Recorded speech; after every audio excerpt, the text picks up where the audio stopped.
Bueno, muchas gracias por acompañarnos en este momento.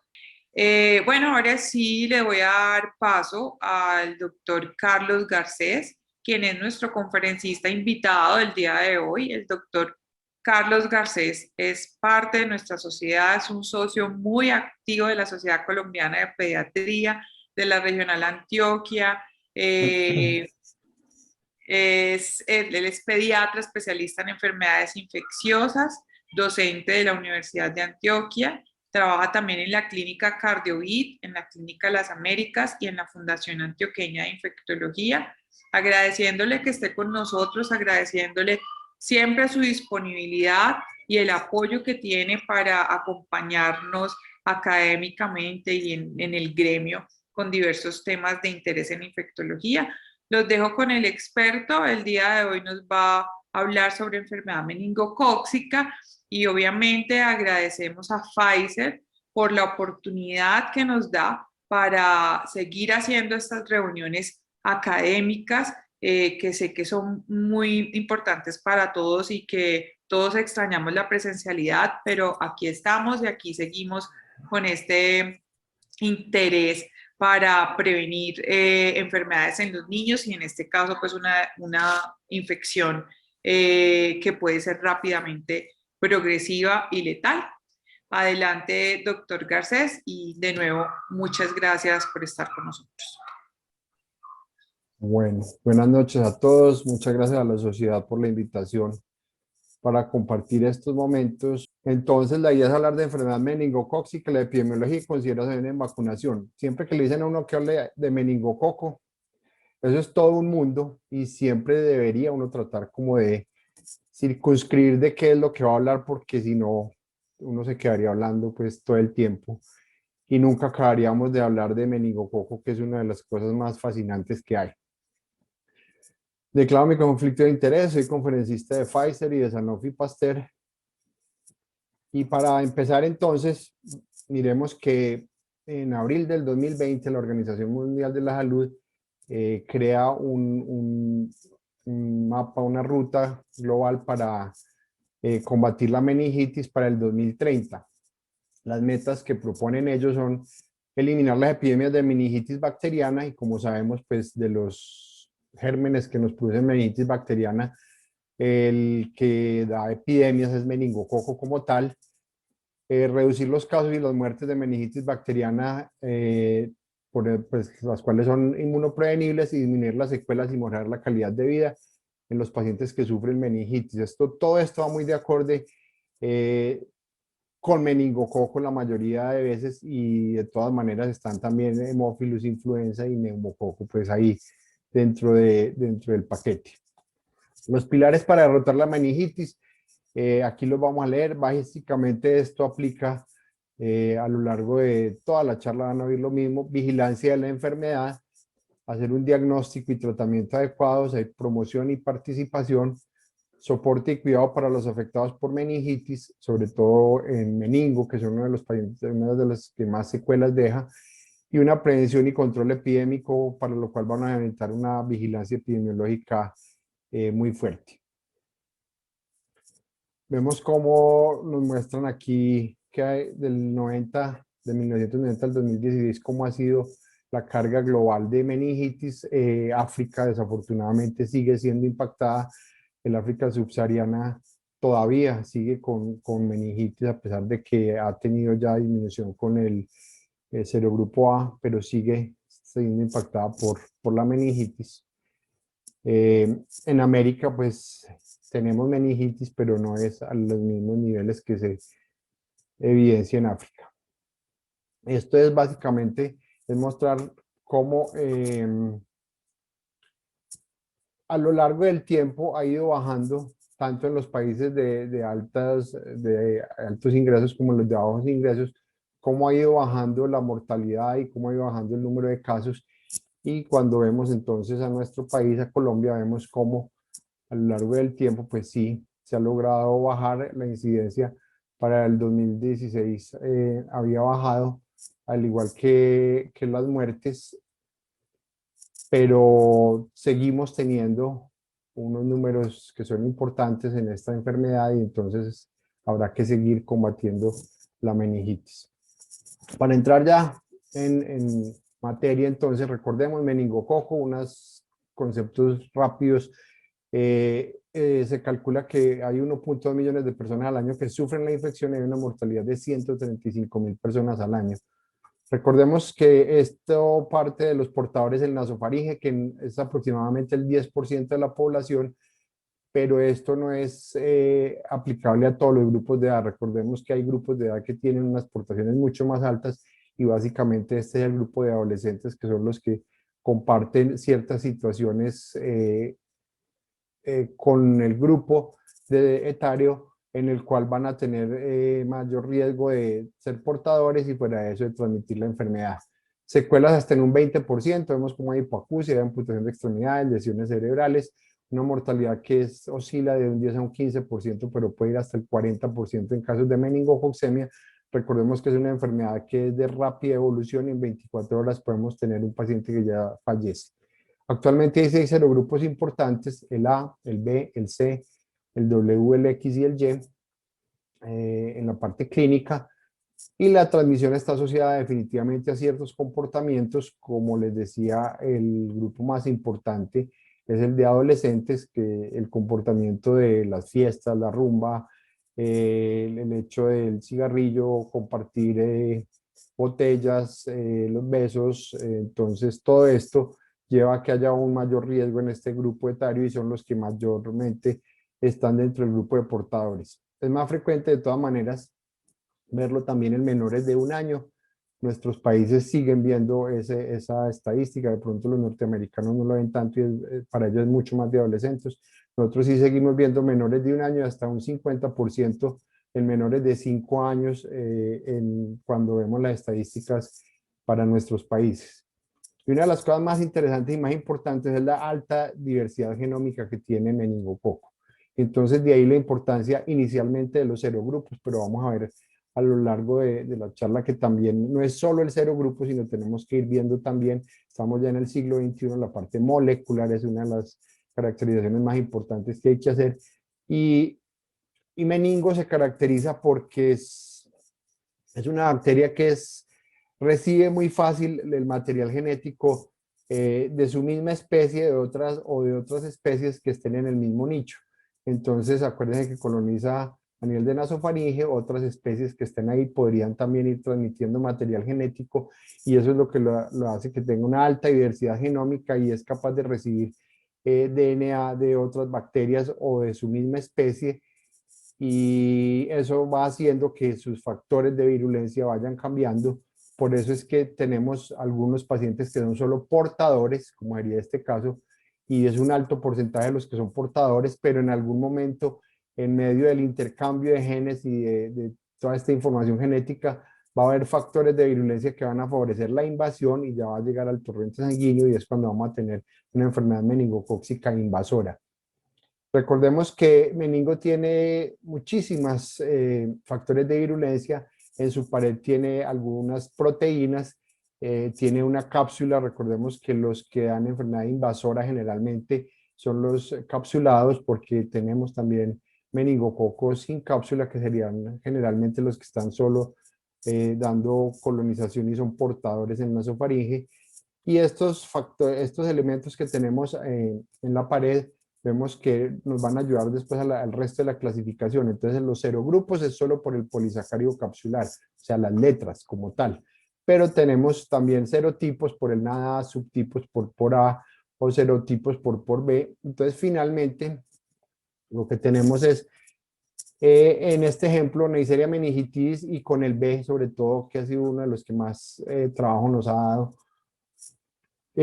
Tenemos que es B por el polisacárido capsular, pero hay un serotipo que va a ser un número por B y el sero subtipo que va a ser P1 punto algo va a estar dado por A. Y finalmente, ya ahora en el siglo XXI hemos logrado hacer la secuenciación genómica y eso es lo que nos ha llevado a hablar de los complejos clonales.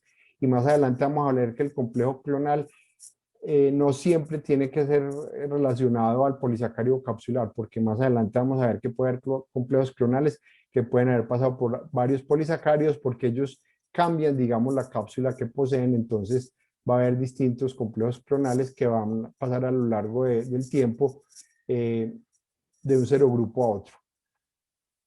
Recordemos rápidamente entonces qué nos puede pasar. Meningococcemia de un 17 y un 37%. La mayoría de pacientes van a manifestarse por meningitis, más del 50%. La mortalidad sí es mucho más alta en la meningococcemia.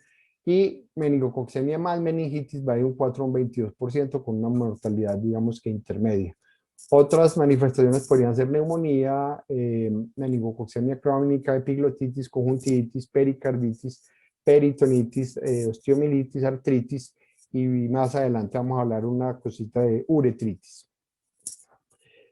Entonces, listo, estamos en la época de la pandemia y entonces estos grupos de autores australianos nos dicen cuáles son las lesiones que quedan de la respuesta de la pandemia al COVID-19 que se pudieran ir tratando de integrar en el manejo que se da a la enfermedad meningocócica invasora. Entonces ellos cogieron las guías que tenían en inglés de algunos países y las evaluaron por un sistema GRI de varios revisores y finalmente vieron que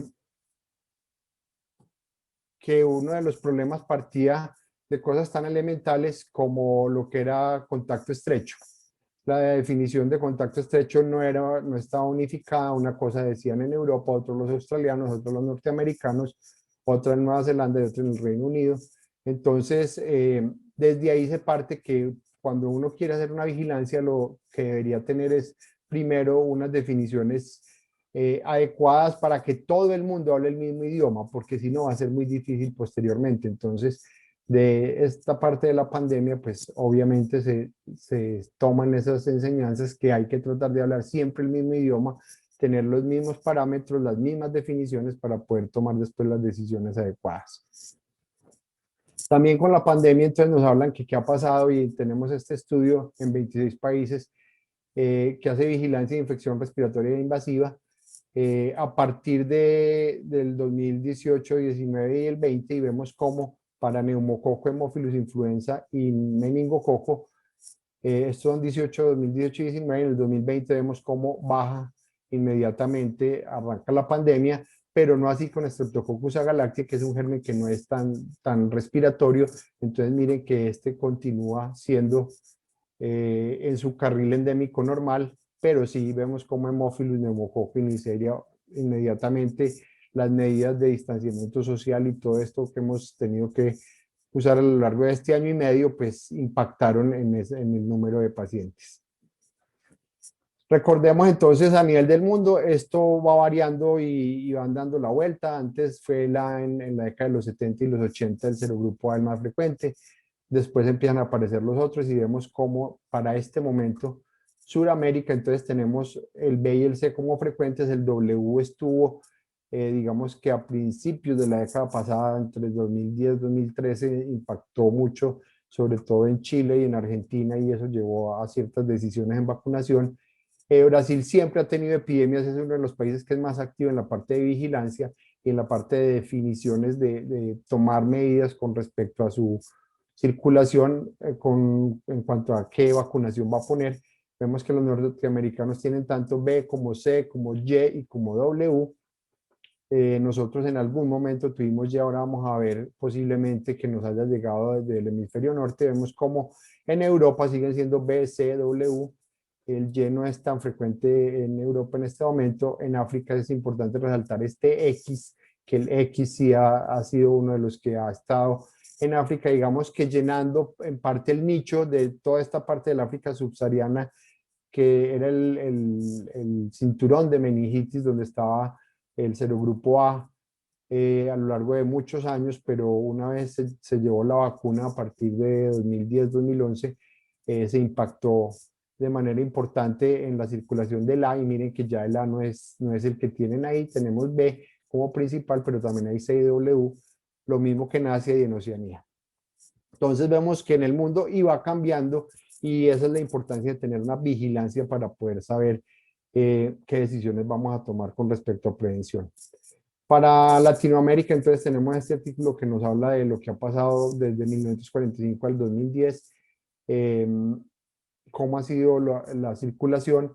Nos hablan de países como México, que los reportes básicamente aquí los daban era por año, 72 a 78 casos por año. Cuba, que Cuba tiene una epidemia que les empezó por serogrupo B en la década de los 80, 90. Posteriormente ellos desarrollaron una vacuna y lograron contener eso. Vemos como la tasa de infección iba de 0.3 hasta 14 por 100.000, con una mortalidad del 10% y básicamente era serogrupo B. Panamá ha tenido, Costa Rica también ha tenido cifras hasta 7.8 por 100.000, con mortalidades que iban del 11 al 18%. No hay datos claros sobre cuáles son los serogrupos circulantes. Colombia hemos estado entre el 0.6 a 0.8 por 100.000, Uruguay hasta 3.4, Argentina hasta 2.9 y Chile ha llegado hasta 20 por 100.000. Básicamente esto está reflejado por el pico que se les estaba viniendo en ese momento y ya iban a arrancar lo del serogrupo W. Y Brasil, que sí es, como les digo, el más juicioso en la parte de vigilancia, pues a lo largo de los años, miren que aquí está la epidemia del 20 al 26, que era de 12 por 100.000, a lo largo de los años ha ido evolucionando. Tenía A y B inicialmente, después C, A, B y C otra vez, y vemos como por acá B, C, W y han tenido incluso Y. O sea que la circulación ha sido de todos los serogrupos. Hay que tener vigilancia en esta parte y con base en esa vigilancia se toman después las decisiones. Esto es básicamente lo mismo a partir de la década de los 40. Brasil es uno de los primeros que reporta y México, pero no se vuelve a tener datos pues después de México. Miren que Brasil en general es el que más nos ha ido mostrando las tendencias, por aquí con A, después con B, Brasil después aquí con B y con C, y aquí seguimos con C. Vemos cómo aparece el W a partir del 2005 en Brasil, aparece después en Argentina y aquí en Chile también aparece el W. Entonces eso a lo largo del tiempo va cambiando y por eso debemos hacer vigilancia. En cuanto a los serogrupos en Latinoamérica, lo que se ha logrado recoger es serogrupo B. Brasil ha sido un 38%, Chile un 78%, en Argentina ha tenido un 69% y Venezuela 36%. Llama la atención que Colombia en realidad, no sé si no manda los datos o qué, pero no figura pues en estos estudios cuando hacen la parte de Latinoamérica. Serogrupo C, Brasil también ha tenido C, Chile también, Argentina, Venezuela. El Y igualmente, miren que hemos tenido, Venezuela tiene por acá un 50%. Ahora vamos a ver que nosotros tuvimos un pico en Colombia también del Y. Y el W, que ha sido uno de los que la década pasada fue de los que llevó a decisiones en la parte de vacunación. En Argentina un 7%, Chile, miren cómo en el 2003 era un 58% y el 15 al 17 un 67%, y Argentina también tenía un porcentaje importante de circulación del serogrupo W. Y Colombia, básicamente, entonces vemos aquí como a partir del 87 hasta el 2012, que es esta información, vemos como el B, pues ha sido el preponderante. Aquí bajó mucho y aquí ha vuelto a tomar impulso. Vemos como lo que les decía, el Y, que es uno que no es tan de Suramérica, sino es más de Norteamérica, como hizo pico y llegó a casi hasta un 50% por aquí en el 2006-2007. Y vamos viendo cómo también el W va apareciendo y el C es este de aquí, que aquí había bajado, y el C es el que está apareciendo en este momento y va tomando impulso a partir del 2012. Ya vamos a ver entonces cómo estamos ahora. Para el 2015-2020, entonces, ¿qué información nos dan con el recuento en cuanto a meningitis bacteriana? Aquí está Haemophilus, meningococo y neumo. Vemos cómo meningo ha sido 0.21, 0.22 por 100.000 hasta 2019. Obviamente en el 20 bajó.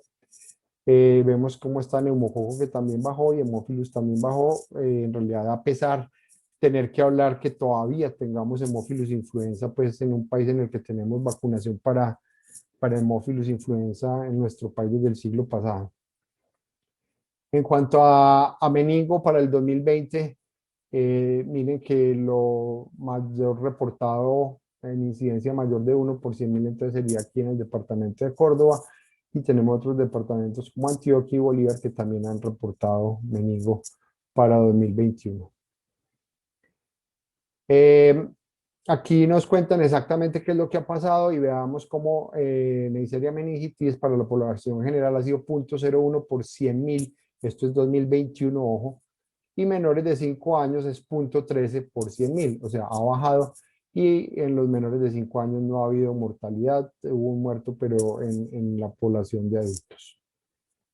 Esto era como venía meningo y lo que vimos anteriormente, pues en los casos de meningitis que venía aproximadamente en 0.22. La incidencia de todas maneras para el 2019, que era época prepandémica, en los menores de 5 años era más alta, de 0.7 aproximadamente por 100.000. Acuérdense que íbamos en 0.22 en promedio, con una letalidad en ambos grupos, en la población general y en la población menor de 5 años, que oscilaba en un 23%. Y lo otro importante en el 19, pues que todavía estábamos circulando en todo el mundo, normalmente miren aquí para meningococo cómo las edades son importantes en los menores de 20 años, es donde está el mayor cantidad de pacientes. Hay 20 aquí, de 10 a 19, de 5 a 9, 1 a 4, miren cómo los menores de un año son un número muy importante, son el 20% de estos 111 pacientes que hubo y son casos confirmados de meningococo para 2019. Vemos como es aproximadamente la mitad, pues neumococo sí manda la parada y la mitad son casos de meningo, pero es un número considerable para un año. ¿Cómo se distribuía esto entonces en cuanto a la patología? Pues vemos que el 50% meningitis, como ya lo hemos visto, pues es semejante al comportamiento en la mayoría de partes del mundo. Meningitis y meningococcemia el 27% y meningococcemia sin meningitis en un 23%. Y en cuanto a los serogrupos, entonces vemos como el C ha sido el predominante, 37 aislamientos de C, pero miren que tenemos B, tenemos Y y tenemos W y aquí hubo un no tipificable. O sea que hemos tenido circulando de todo un poquito, con predominio del C.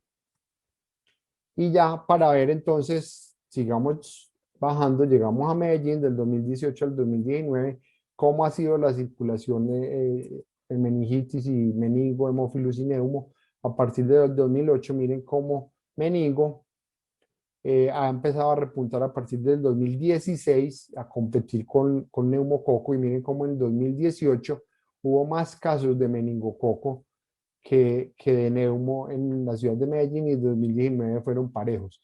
Entonces miren que meningo en nuestra ciudad pues a partir del 2016 ha venido siendo uno de los más importantes etiologías en los cuadros de meningitis.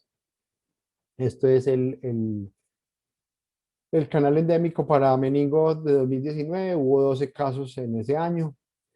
2020, entonces tenemos el canal endémico, hubo 5 casos en el 2019, esto es meningo, este canal endémico acá, miren que fue exactamente igual meningo y neumo los casos que hubo en el 2020, recordemos que obviamente había sido mayor el número de casos en el año anterior y para 2021 pues vamos en esto, ha habido un caso de meningo para el periodo epidemiológico 5 del 2021. Entonces seguimos teniendo meningo, obviamente ha bajado, pero lo seguimos teniendo y es importante entonces tenerlo presente como una de las gérmenes para cuadros de choque o cuadros de meningitis.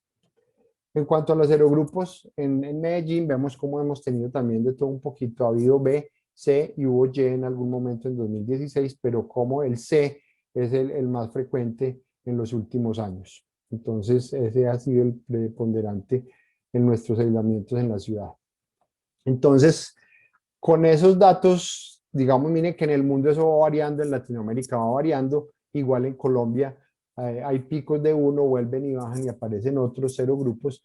Entonces, con base en todos estos datos que se han ido recogiendo, digamos, inicialmente datos solo como de clasificación de serogrupos y posteriormente ya vamos a ver con la parte molecular, entonces hay recomendaciones de grupos.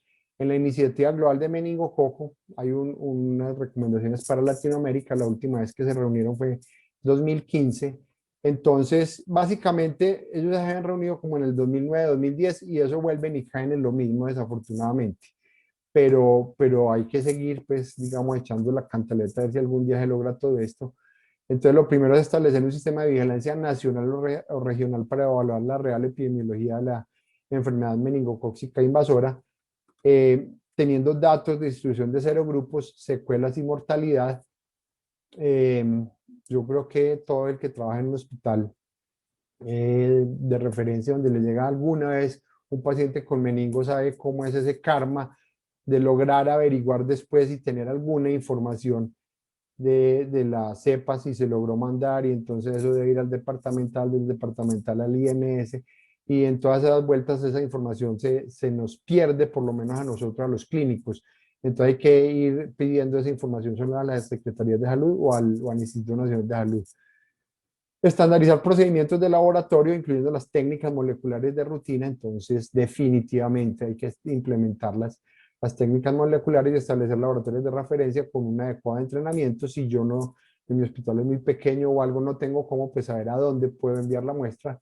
Recomiendan también adoptar la definición de casos uniforme. Eso, miren que esto estamos hablando del 2015, y con el ejercicio que hicieron los australianos, de ver la definición de contacto estrecho, eh, había definiciones diferentes. Entonces eso hay que unificar criterios de la Organización Panamericana de la Salud con diagnóstico por PCR para mejorar la vigilancia y poder comparar datos de manera más fácil, soportar la importancia de mantener vigilancia basada en cultivos del líquido cefalorraquídeo, sangre o fluidos estériles, a pesar de usar los métodos moleculares. Tenemos que seguir haciendo la parte de cultivos y fortaleciendo esto para conocer cómo es el comportamiento en la sensibilidad. Hacer caracterización fenotípica y genotípica de los aislamientos, incluyendo entonces perfiles de sensibilidad de meningo. Reemplazar las vacunas polisacáridas en lo posible, y siempre que la parte económica lo deje, por las vacunas conjugadas para un control de brotes. Recordemos que las vacunas polisacáridas no nos van a servir en lo que es portadores. En cambio la parte de vacunas conjugadas sí nos ayuda en la disminución de los portadores y nos va a ayudar en el control de brotes. Las recomendaciones para vacunar grupos de alto riesgo en Latinoamérica: tratar de que sea igual para todos, deficiencia de complemento, inmunodeficientes, esplénicos, etc. Idealmente vacunas conjugadas a CYW. Realizar estudios de costo-efectividad basados en los modelos que han aplicado en Estados Unidos o en la Unión Europea.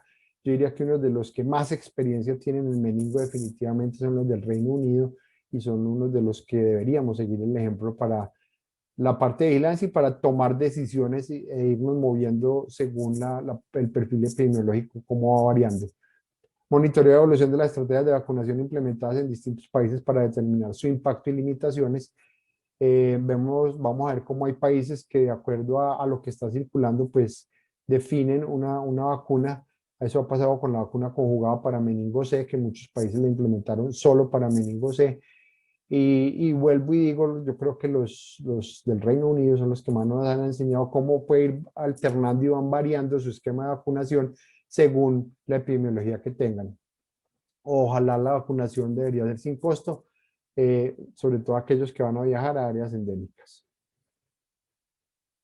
Y vemos cómo en el 2018 se reunieron ya a nivel mundial para hablar de la enfermedad meningocócica, su epidemiología, vigilancia.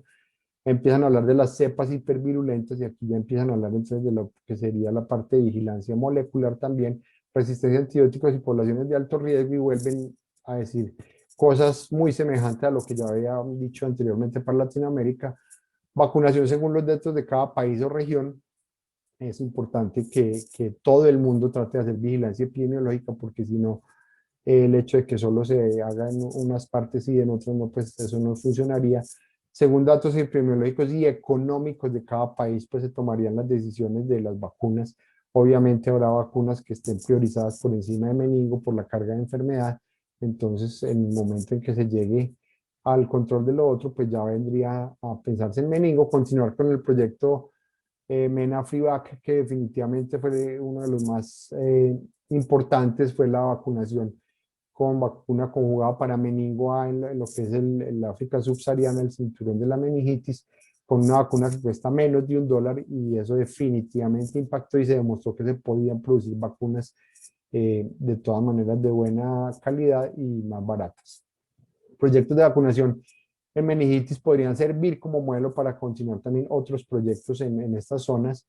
Recordemos que esto es a nivel del mundo, entonces aquí también hacen mucho énfasis en sitios como África, que es que definitivamente el continente africano sí está mucho más aporreado.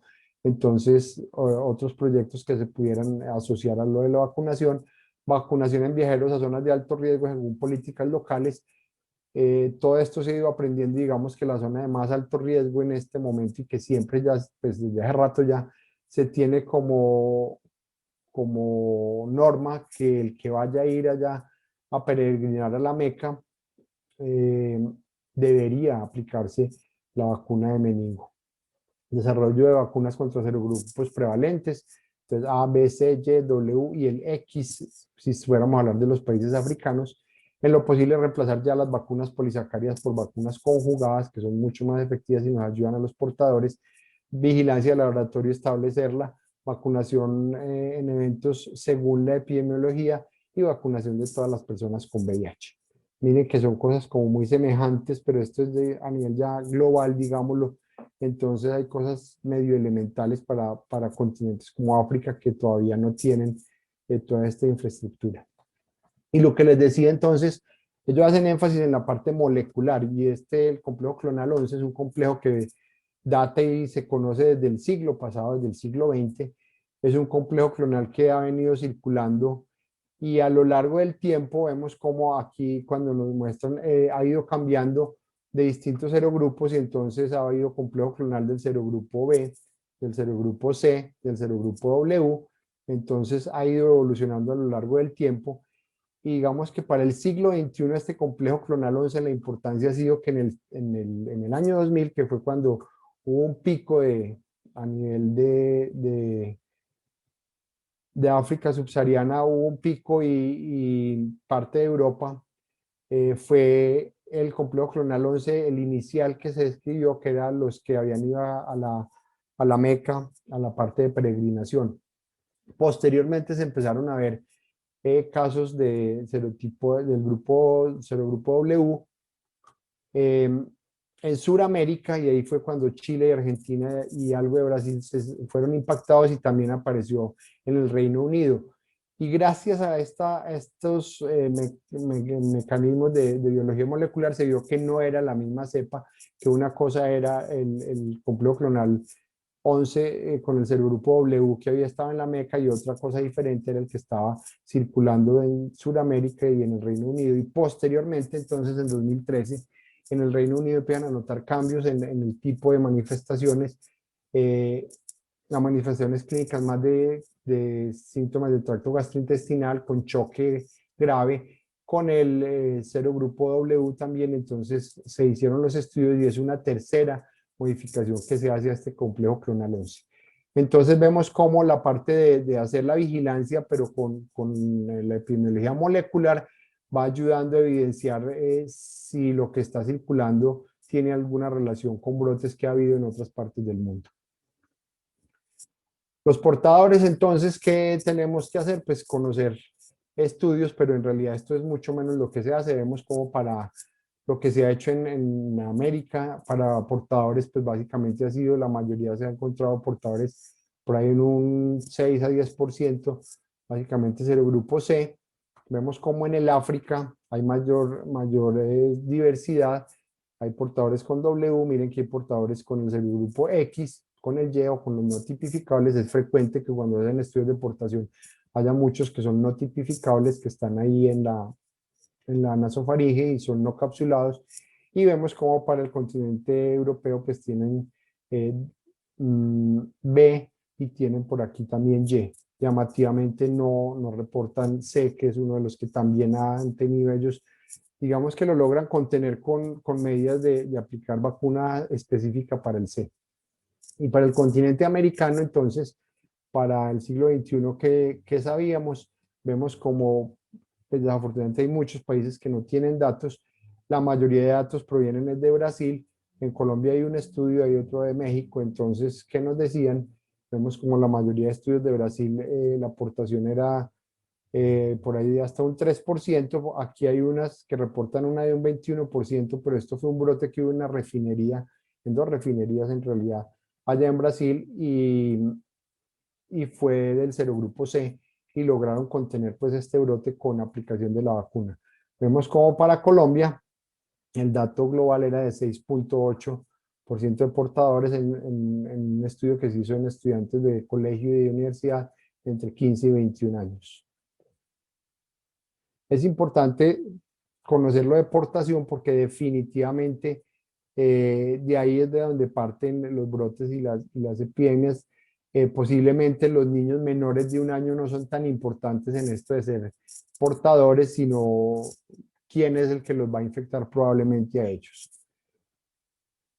Entonces, para entrar como en contexto, miremos este caso clínico, es una paciente de 13 años, el 29 empezó con lesiones petequiales difusas, posteriormente fiebre y malestar general con cefalea, el 30 hay diseminación de las lesiones, al ingreso hay osteoartralgias, se sospecha inicialmente una púrpura, se evaluaba por pediatría, consideran posibilidad también de estafilococcemia, solicitan hemocultivo, serocultivo, coprocultivo, radiografía de tórax y abdominal, empezaron tratamiento empírico con ceftriaxona, por somnolencia adicionaron dexametasona pensando en una neuroinfección y una meningococcemia interrogada.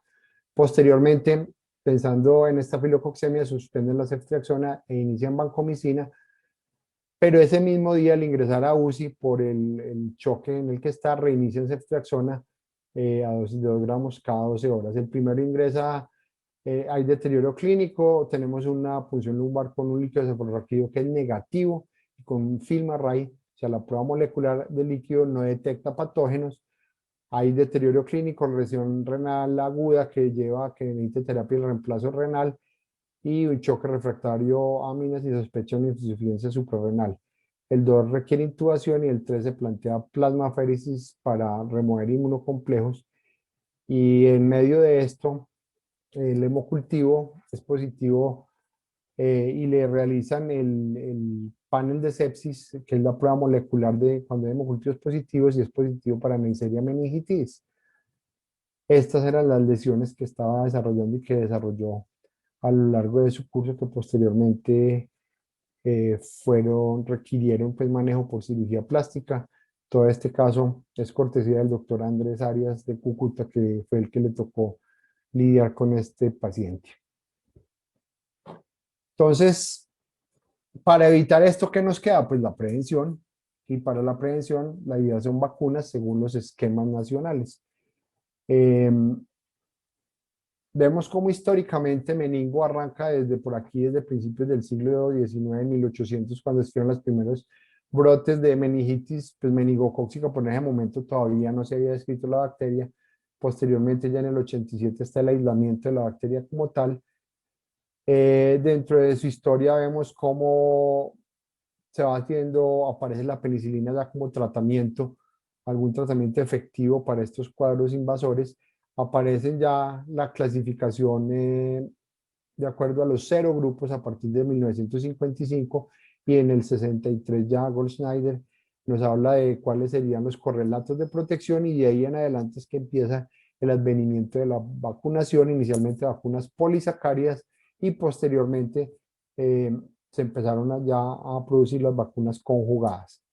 Inicialmente conjugadas para uno solo de los serogrupos, entonces conjugadas solo para el C, y a lo largo del tiempo entonces se han ido haciendo vacunas conjugadas múltiples como ya las que tenemos ahora que son ACYW y el B, acuérdense que el B tiene un mimetismo molecular con el tejido neural, entonces ha sido una de las que es más difícil desarrollar vacunas en el mismo sentido en que se han desarrollado las otras, entonces por genómica, secuenciación genómica, vacunología inversa, se detectaron cuáles eran algunas de las proteínas que podrían ser antigénicas y con base en eso se desarrollaron ya las vacunas para el serogrupo B a base de la parte de proteínas antigénicas de los serogrupos B. Entonces, esa ha sido la evolución de las vacunas.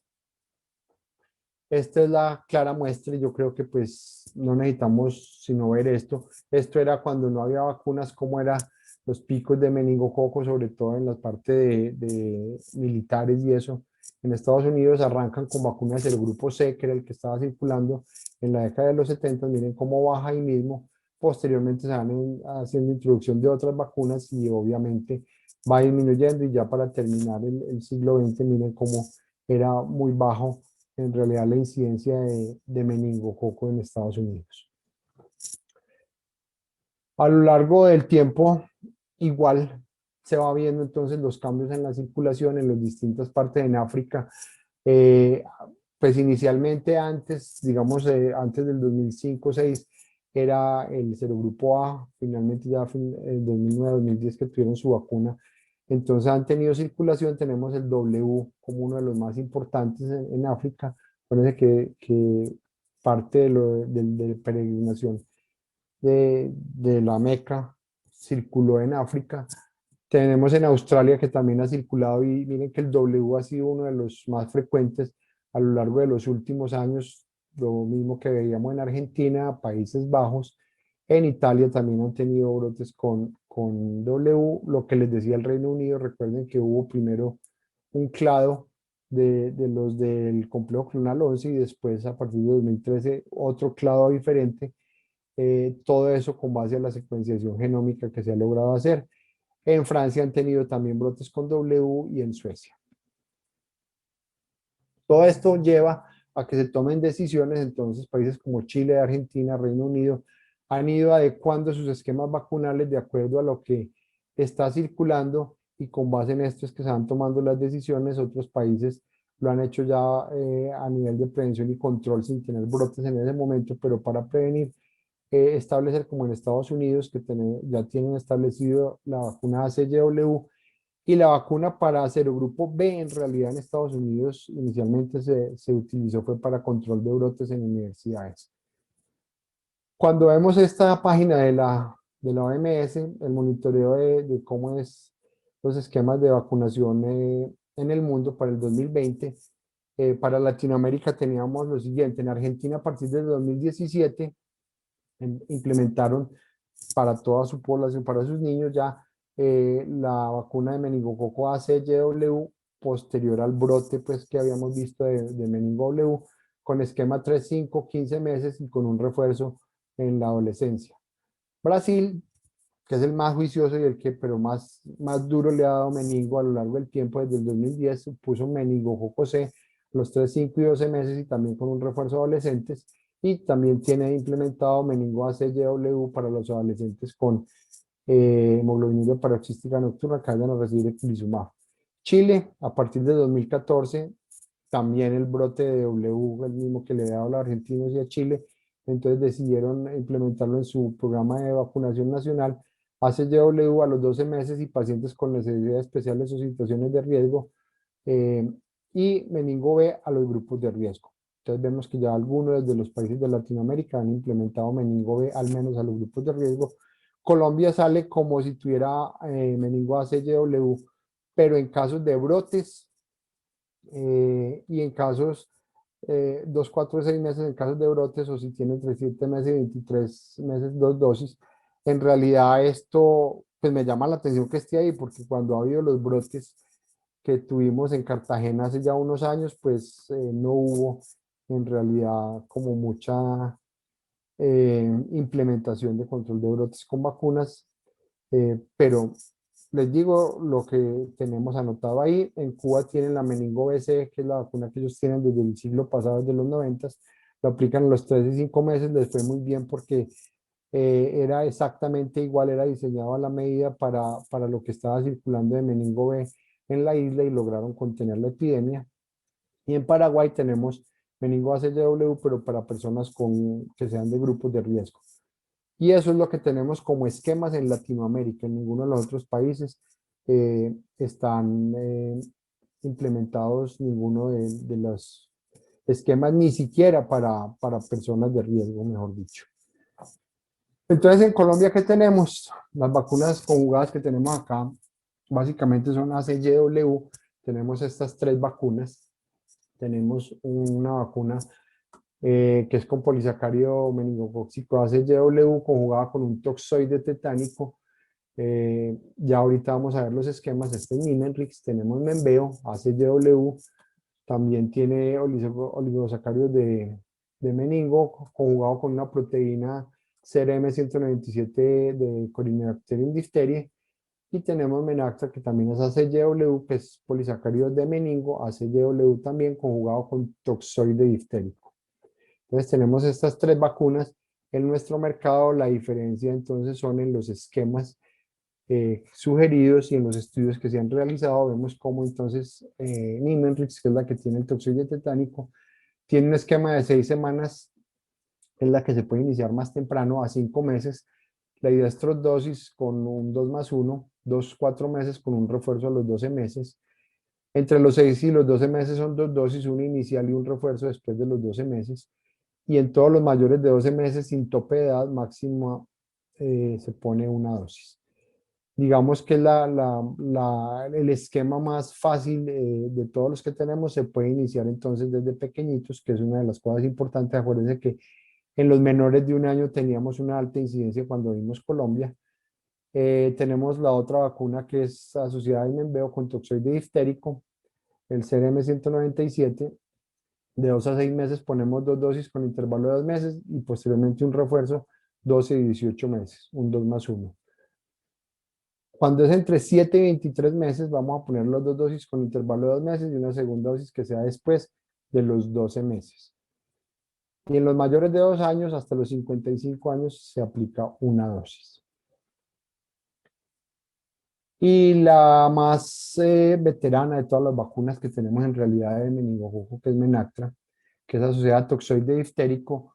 Los estudios se quedaron ahí y no van a salir más definitivamente. Entonces, el esquema es a partir de los 9 meses, 9 a 23 meses se aplican 2 dosis y entre los 2 años a los 55 años se aplica una dosis.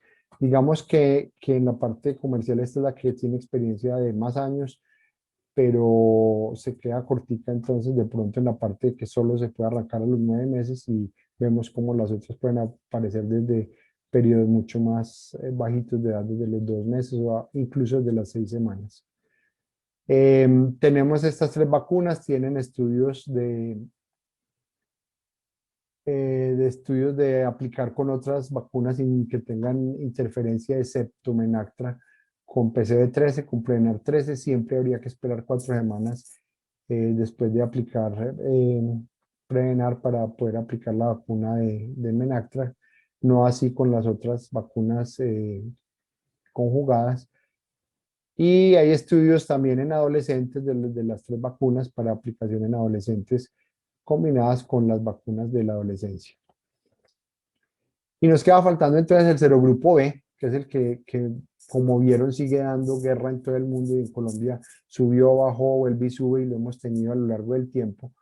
Esto ha sido como es la circulación pues, de serogrupo B a lo largo del globo terráqueo y los distintos brotes que ha habido en Estados Unidos. En varias universidades hubo brotes y digamos que fueron uno de los pilares para que después hubiera aprobación. Esta vacuna inicialmente arrancó en Europa y se adoptó la vacuna europea inicialmente en Estados Unidos y ya después eh, hubo vacuna producida por laboratorio norteamericano y entonces tenemos estas 2 vacunas. Recuerden entonces que estas son vacunas diferentes a las otras, no son polisacáridos capsulares, son en realidad proteínas. Se hizo secuenciación genómica y de ahí se hizo el estudio y se vio cuáles eran las proteínas que podrían ser más antigénicas y se desarrollaron estos 2 tipos de vacunas. Tenemos Bexero, que es la vacuna desarrollada en Europa, proteína recombinante de fusión de Neisseria meningitis del grupo B, más una proteína NADA de meningococo, la proteína recombinante de fusión de meningo y una vesícula de membrana externa de Neisseria meningitidis de una de las cepas de la vacuna que habían utilizado en Australia cuando hicieron un control de brotes allá con una vacuna B expresamente hecha a la medida de lo que estaba circulando. Entonces esta fue inicial, ya está aprobada y por EMA está aprobada a partir de los 2 meses para aplicación en niños a partir de los 2 meses. Posteriormente aparece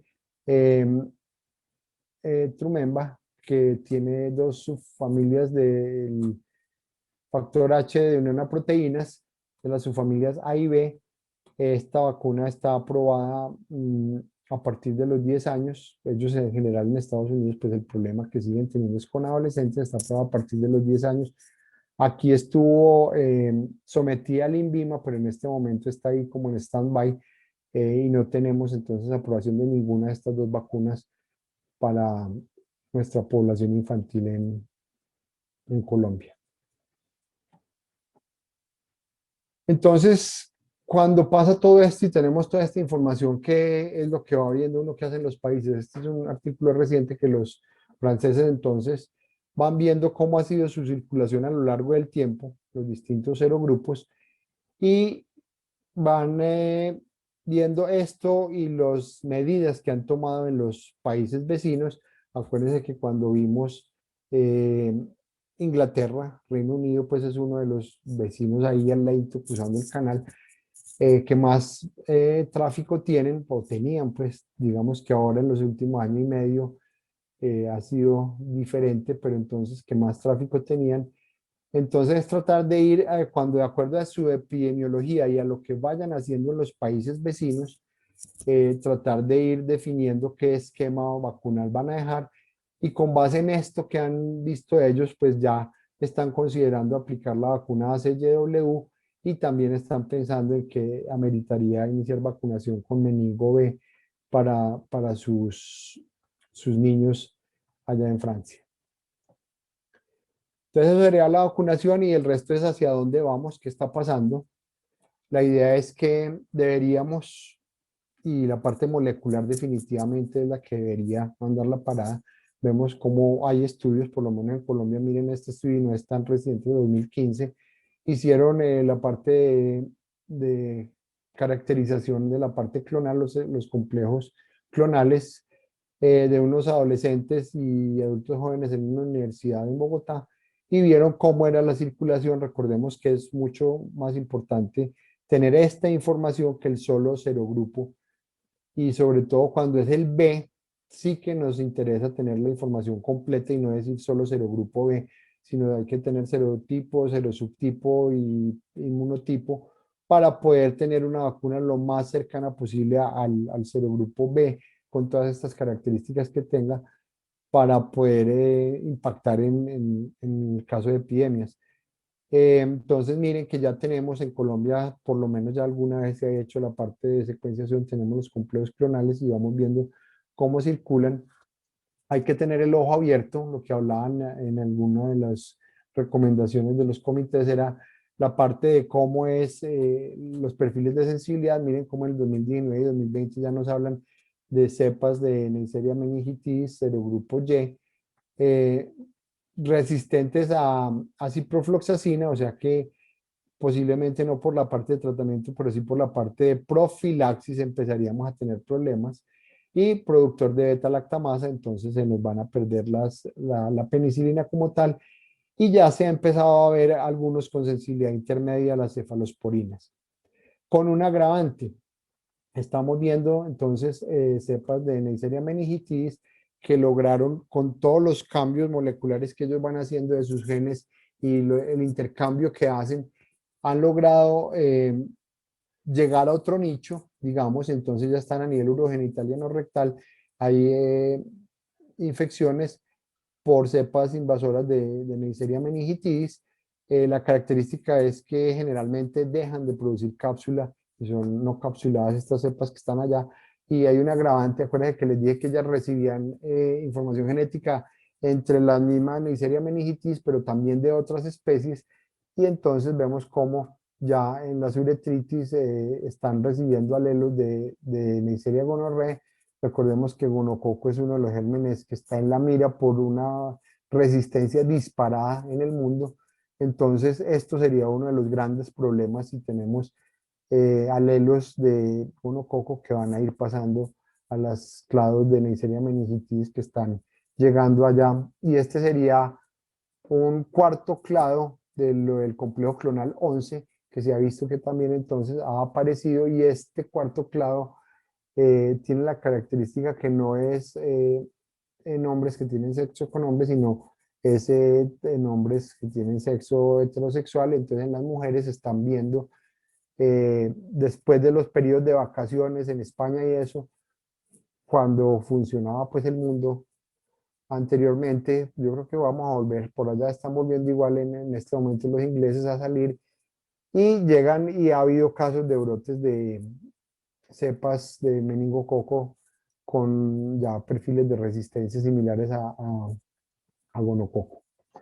¿Qué más vamos viendo? Vemos cómo entonces lo que ya nos habían avisado, que debemos actualizar las vacunas. Entonces ya hay estudios con una vacuna que tiene A, B, C, W, Y. Entonces iremos solucionando este problema del B para que no nos quede suelto, y vemos cómo ya este año, ahora en el 2021, nos están hablando que en el continente, en África, ya están desarrollando vacunas conjugadas, y miren que ya lo que tienen es el serogrupo X, que es el importante para ellos. Entonces es importante ir desarrollando las vacunas de acuerdo a la epidemiología de cada región, y con base en eso ir seleccionando qué tipos de vacunas se sacan. Entonces miren que es importante que se piense y se esté haciendo ya una vacuna conjugada para lo que circula en el continente africano. Esto es entonces lo que seguiremos viendo, toda la flexibilidad genómica de Neisseria.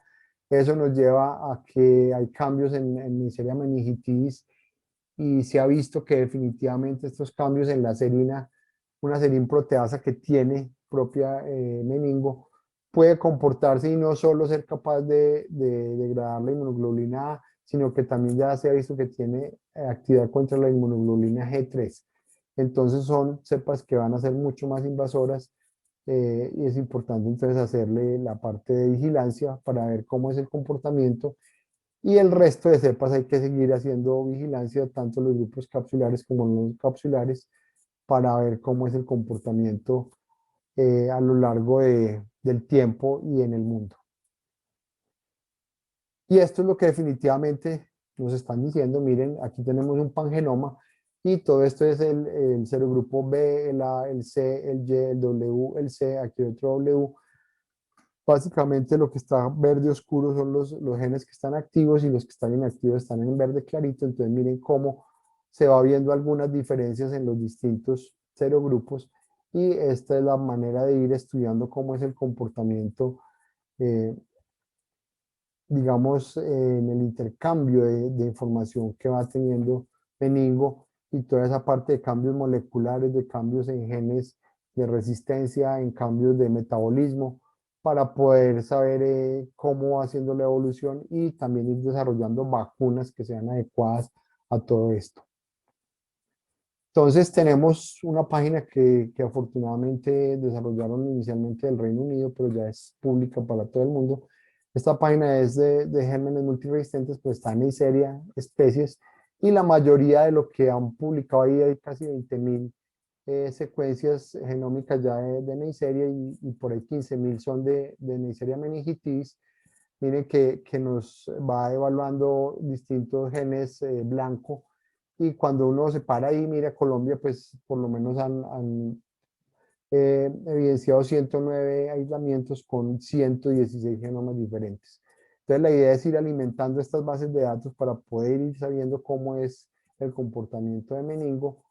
Estas bases de datos nos pueden dar información por muchos criterios, y con base en esto entonces debemos ir haciendo el seguimiento y definir finalmente cuáles son las medidas para la prevención que debemos tomar. Entonces, para llevar ya finalmente, la idea sería que tenemos un meningo que tiene una alta diversidad genómica.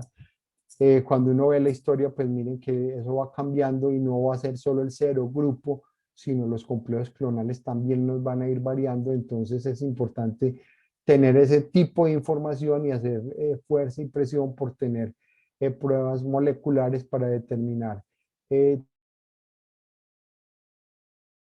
todo esto, digamos, de rutina. Cuando vamos a hablar de meningitis, estar buscando meningo de manera adecuada, que sería hacer una prueba molecular.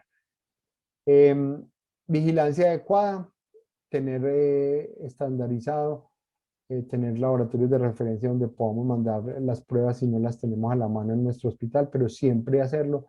y las pruebas moleculares deberían estar establecidas, pues porque definitivamente se ha visto, pongamos en meningitis, que con el solo hecho del cambio de lo convencional de citoquímico, cultivo, eh, cuando se implementan las pruebas moleculares aumenta radicalmente el reporte de meningococo en estas muestras de líquido cefalorraquídeo, entonces deberían implementarse lo más rápido posible.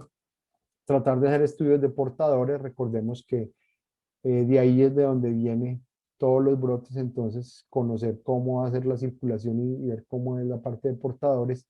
En cuanto a vacunación, saber qué vacunas tenemos y tener la mentalidad abierta para los cambios que se pueden ir haciendo a lo largo del tiempo y de lo que vaya circulando. Reino Unido es el que más nos ha enseñado. Ellos cambian de acuerdo a lo que les esté circulando y se pueden ir para C, pueden ir después a CYW, puede que se devuelvan después si es solo C o si es B. Van implementando de acuerdo a su circulación, tener presente las nuevas vacunas. La vacuna ideal, obviamente, para nosotros sería la que tuviera integrado el serogrupo B a los otros serogrupos, y para pues, África sería lo importante que tuviera el serogrupo X. Y ojo a la adquisición de genes de resistencia, y vamos viendo cómo cuando cambia de nicho, pues en la parte de nasofaringe no había tanto problema en genes de resistencia, pero ahora que tenemos ya también en el tracto urogenital, podría ir adquiriendo genes de una bacteria como Neisseria gonorrhoeae, que ha sido una de las que más ha aumentado su resistencia en los últimos años. Y si sabemos que meningo recibe ese material genético como de manera tan fácil, pues es un riesgo grande que tenemos eh, para ir teniendo posteriormente problemas con resistencia. Entonces, esta es la idea.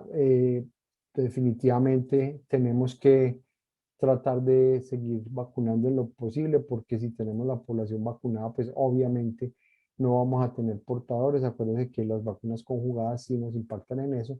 Entonces deberíamos tratar de ir haciendo lo posible por completar esquemas de vacunación luego de que ya tengan, ojo, estamos hablando en esta época de pandemia, primero eso sí que acabe su esquema normal, que no se nos atrase.